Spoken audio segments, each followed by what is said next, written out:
मरियम नवाज साहिबा जो परेड पे गई हैं, यूनिफॉर्म पहना पुलिस ऑफिसर वाला, कैसा लगा? मेरे ख्याल में कानूनी तौर पे पता नहीं, मैं चेक इजाजत है उनको इस बात की कि नहीं, लेकिन ये मेरे ख्याल में जरा थोड़ा सा ओवरडू कर गई हैं।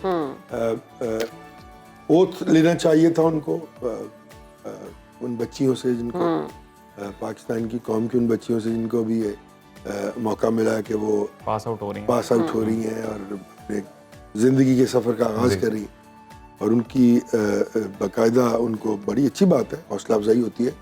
पर कानूनी तौर पे मुझे नहीं पता कि चीफ मिनिस्टर को वर्दी पहनी चाहिए या नहीं पहनी चाहिए। ये कोई इतना अच्छा आई डोंट नो, कुछ लोग मजाक उड़ाएंगे इस पे, कोई कुछ कहेगा कोई कुछ कहेगा, तो ये डिफरेंट ओपिनियंस आएंगे। तो मेरे ख्याल में अगर तो खबरों में रहने का ये एक तरीका है तो फिर तो हो सकता है उनके लिए ठीक हो। मैं कुछ कमेंट कर नहीं सकता इस पर। वो पुलिस का एक सॉफ्ट इमेज डेवलप करना चाह रही हैं, इसलिए हाथ से भी लग रहा है कि शायद उन्होंने यूनिफॉर्म पहना है। ज़हीन साहब, बहरहाल back to the political discussion, अभी जो सियासी सूरत हाल पे गुफ्तगू चल रही थी सर, अभी जो पब्लिक अकाउंट्स कमेटी की चेयरमैनशिप का मामला ज़ेरे गौर है, आज ऑपोजिशन और गवर्नमेंट में सिटिंग भी होने वाली है, और उन्होंने हुकूमत ने बड़ा क्लियर कट कह दिया। वैसे भी आप भी ये बात कर रहे थे, एम्बटी नहीं है किसी और का। हाँ जी, ये ऑपोजिशन, ये सिर्फ और सिर्फ लीडर ऑफ द ऑपोजिशन जो है वो खत लिखते हैं बाकायदा स्पीकर को, और speaker bound he does not have an authority to challenge him.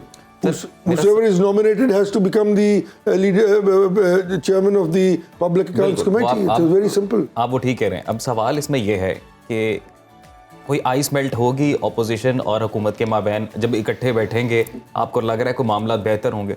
देखिए, वो होनी चाहिए। मैं नहीं समझता कि ये हुकूमत के पास इससे ज़्यादा बड़ा कोई और चांस होगा कि वो इस आइस को जल्द से जल्द मेल्ट करे।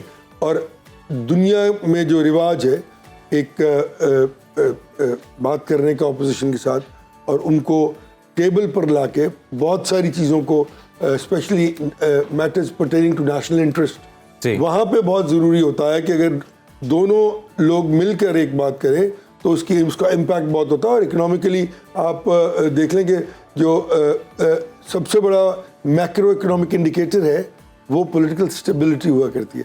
तो जब ऑपोजिशन और गवर्नमेंट ट्रेजरी बेंचेस मिलकर कोई फैसला करेंगे तो उसकी सैंक्टिटी, उसकी स्ट्रेंथ 1000 टाइम्स ज्यादा होगी उस फैसले से। जो वजीर आजम जब कराची का दौरा किया, उन्होंने ताजर बरादरी से मुलाकात की, वहाँ सवाल हुआ है, वहाँ पे भी उन लोगों ने बोला कि आप बानी पीटीआई से भी अपने मामला तो थोड़ा बेहतर करने की कोशिश करें। नहीं वो उस पर मेरे ख्याल में बानी पीटीआई का भी कुछ थोड़ा सा वो करना ही नहीं चाह रहे। वो उनका भी कोई थोड़ा सा कसूर है।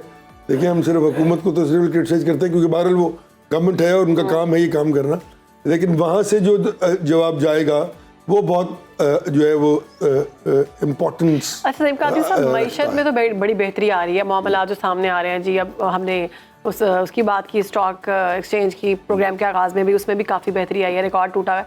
क्या आम आवाम को कोई फ़ायदा होता दिखाई देगा आने वाले दिनों में? इन सब चीज़ों का एक ट्रिकल डाउन इफेक्ट होता है। Long term, mid term, short term जो इम्पैक्ट होता है इकोनॉमी का, उसका यकीनन कोई ना कोई रिजॉल्व जो है वो आवाम तक पहुंचता। लेकिन हमारे यहाँ जो बहुत बड़े बड़े प्रॉब्लम्स हैं उनको हम हल करने के बारे में नहीं सोच रहे।